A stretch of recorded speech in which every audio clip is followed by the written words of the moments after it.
Welcome back, everybody. You're watching Talking Sports, and that's what we're doing, Talking Sports.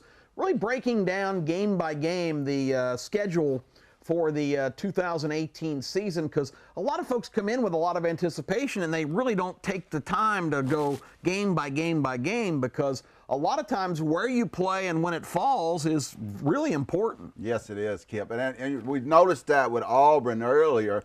Auburn don't get outside of Mississippi and Georgia all year. I would think this would have to be a big benefit to the Auburn Tigers. And, you know, location, location, location in business. Same thing with sports, baby. Location, location, location. It is amazing. They make 2 trips to Georgia and 2 trips to Mississippi. That's and all it. the rest of the games are here in the States. That's it. Whoever's in charge of the travel budget then at Auburn's going, this is outstanding. Hope they don't end up in the Birmingham Bowl. Oh. Ouch. Wouldn't be much of a travel year, would it? No, that wouldn't be much. No, or even Montgomery's got a bowl now, too. Yeah, So that would be a good trip for Auburn, considering. Anyway, let's talk about Alabama. I know you're extremely optimistic, and that's putting it mildly, on the Alabama schedule. Let's put that up. Starting with the game in Louisville, Lamar Jackson looked great last night. Yeah, he did, but he plays for the Ravens now. So he's not going to be in the lineup. He's not going to be in the lineup, Kip. And you have already been very vocal about Louisville's chances in Orlando. It's none. They'll be playing in Disney's backyard, and you don't like the Cardinals' chances. No, they have no chance here. It'd be 31-0 at halftime. Listen, ladies and gentlemen, I'm talking about every bill you owe getting paid this year. Just take Alabama all year. This is going to be a domination year. This is going to be a year like Nebraska had with Turner Gill and Mike Rozelle and Urban Fryer. Going old school now. Maybe pick up the pigskin, Kip. This is going to be one of the most dominating performances by offense in a team. There's nobody on this schedule that's even close to this team. Well, it's funny you mentioned Turner Gill. He's the coach at Liberty who Auburn plays this year. Oh, so nice, Turner Gill will be bringing the Flames to the Plains. I hope they can play. Okay, so put Turner Gill, getting a couple plugs here. Yeah. All right, so then they come home opener, Arkansas State. We don't really need to discuss 80 to that. nothing. They're the Red Wolves. They used to be the Indians, but that's not politically correct. They'll need both of those to compete in this. So they'll need to bring some Indians and some Red Wolves. Yeah, some Red Wolves and some Indians. I got you. So take me through the next couple of games. Well, I had Ole Miss. You know, Ole Miss has caused us problems in the past, but this is an Ole Miss team that's on the decline. You know, I see like a 42-10 win here. You take Alabama again here, probably be -18 on the road. Then you get A&M at home. This is, a decent A&M team, but nowhere close to Alabama. Ever since Manziel pulled off that miracle, we've been pulling A&M's pants down and spanking them good, Kip. Yeah. Here's another 44-14 game, I think. Take Alabama again. This will be a -20 game. And, of course, Louisiana, Lafayette, at Arkansas, Missouri, at Tennessee. Those are all 40-0, 50-0, 50-10. I mean, it's going to be a year where the all-freshman team may not redshirt next year, Kip, because we may play them all year in some of these games. These are really some pathetic games when you look at the Alabama team. Well, and it's funny you mentioned that, because we had talked about it a little bit before, but the rules have been changed now where you don't burn a guy's red shirt if you get him some playing time. So a lot of guys, if you're right and Alabama is this dominant, you're going to see a whole bunch of guys that you wouldn't have seen before. You know, I just thought of a great idea. Get Nick Saban on the bat phone.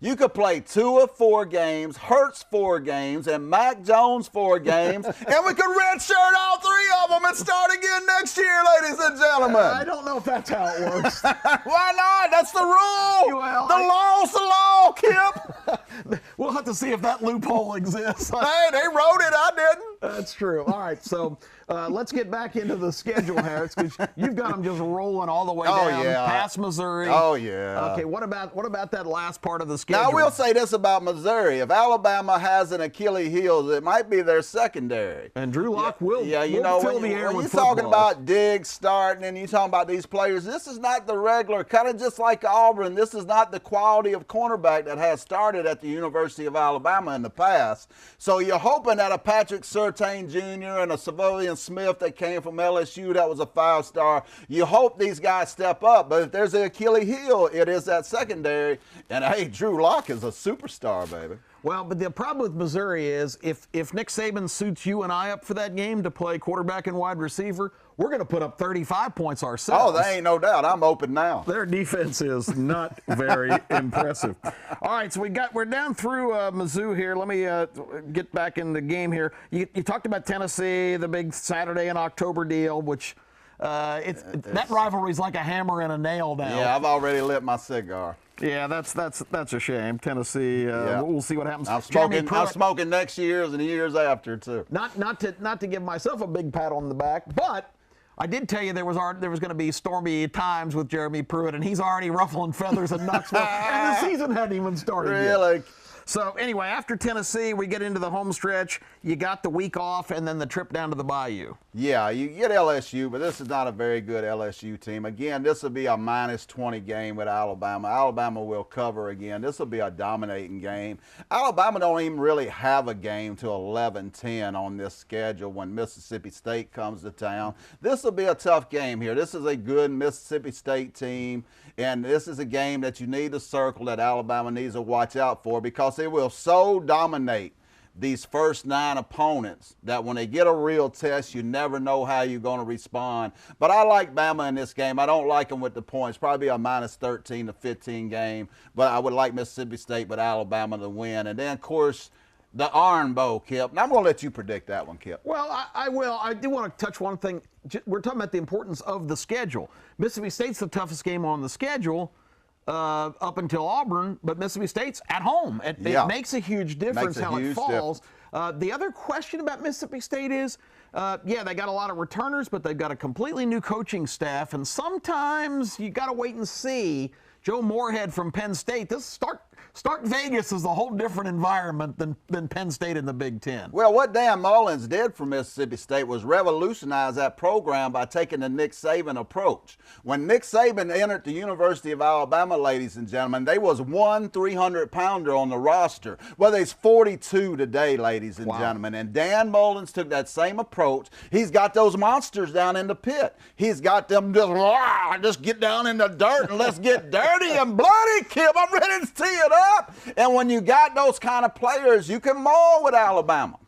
Well, so you got the Citadel. You forgot the Bulldogs coming into town. Yeah. Strike up the band. Another cupcake. They're from South Carolina, by the way. Oh, are they? I didn't know that. I thought they were from Egypt. I think they're the only school in the NCAA that has a V in front of their name. That's really? The Citadel. It's not Citadel. You said a V? A T.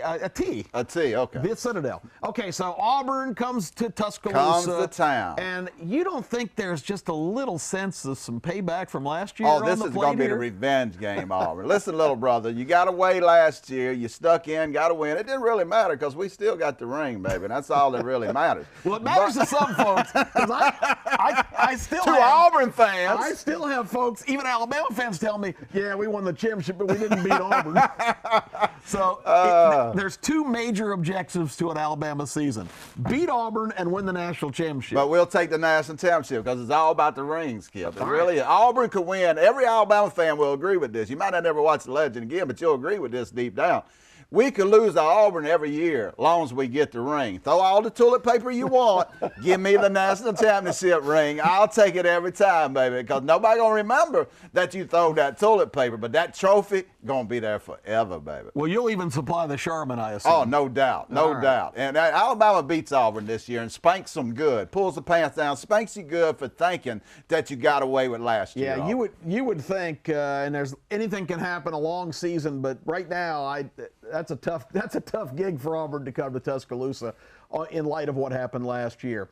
All right, so we've gone through the schedule. Hopefully you're whetting your appetite some more for football. We're going to talk about some horse racing betting strategies when we come back, and we've got one more segment to go after that. So stay with us. Talking Sports continues right after this.